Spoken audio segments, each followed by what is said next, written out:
our final project on electroseismometer. I'm Jessica. I'm Maddie. And welcome to WISE. Alright, so first, a little bit of introduction on our project and how we came up with doing a digital seismometer. Our original conception came from the ideas of using diodes and LEDs as both a rangefinder and a deflection measurement. And the way that works is you have the light reflecting off of a mirror or some other type of shiny surface and bouncing back against a detector.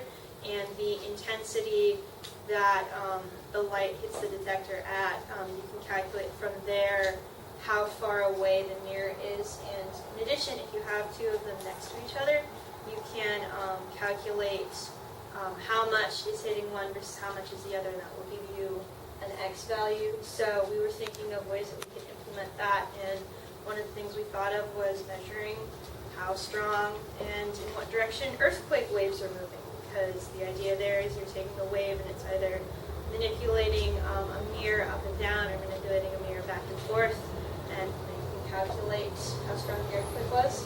And the importance of this in the field of seismometers is that it's a lot more efficient than having, say, a seismograph, which is using paper constantly and sometimes it breaks down or it might run out of ink or something. Versus with this, you can have a couple systems set up where you could replace the batteries in one, but you have the other two going, and you'll still have a fail-safe there. And it's all going to be digital, so it's all going to be on an electronic device, and that way you're not having tons and tons of data on sheets and sheets of paper. And you can also use it to show XY movement versus in the seismograph it would just show displacement from a single line. Okay, so to make our electronic seismograph, we need one LED diode, which is this little guy in the center, wrapped in foil.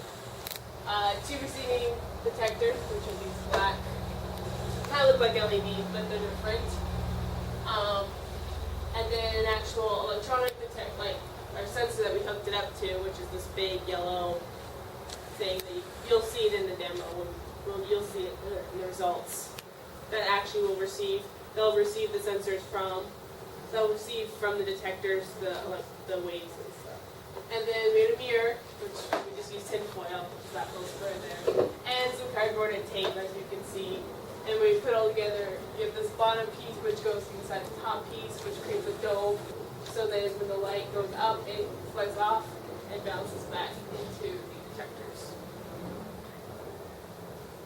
So the results that were created was that if you shake the box, well, up and down, vertically, the waves will increase by amplitude, and when you shake it horizontally, the waves increase by the y-axis. So here's the video.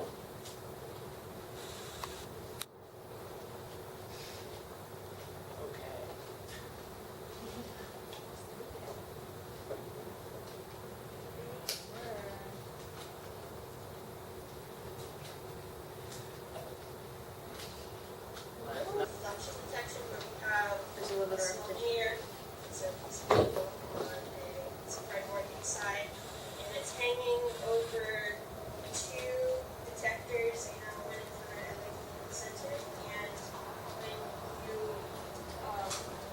put a vertical stress on it, like that, the mirror goes up and down and you calculate any difference in intensity. And then if you do it horizontal, and because there are two detectors, as it moves back and forth, the intensity changes because of the angle and how much light is bouncing off the mirror, and hitting the detector changes, and you can calculate from that data like how strong the horizontal movement is, and it's going in this direction. Much is going in this direction. So our application for this is instead of having a usual seismograph that hand draws the movement of the Earth during the earthquake, this will be done electronically and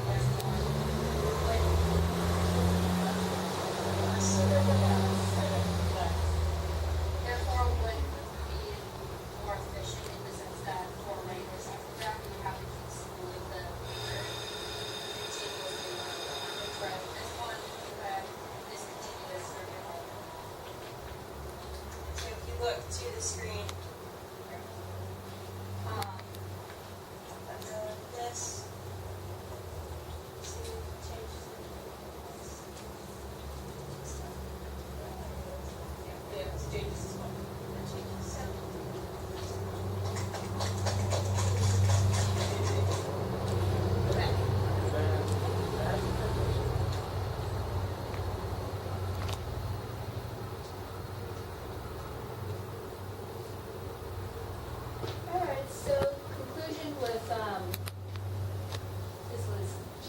while I was changing this, or this was saved while I was changing this.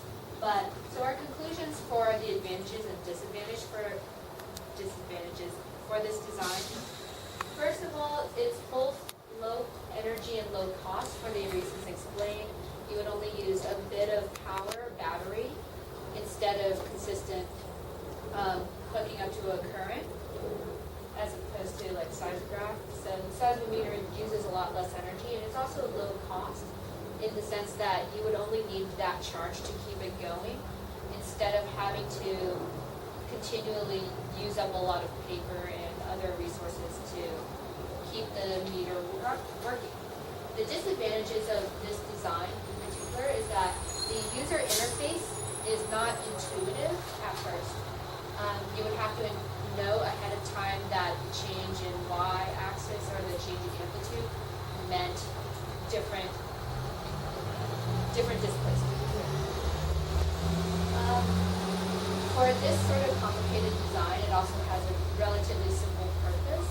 It's just measuring displacement of the Earth, but because of that, it feels like this design itself is not simplified to the point where it is efficient in that sense. And therefore, this design requires more testing and modifications to achieve even better usage.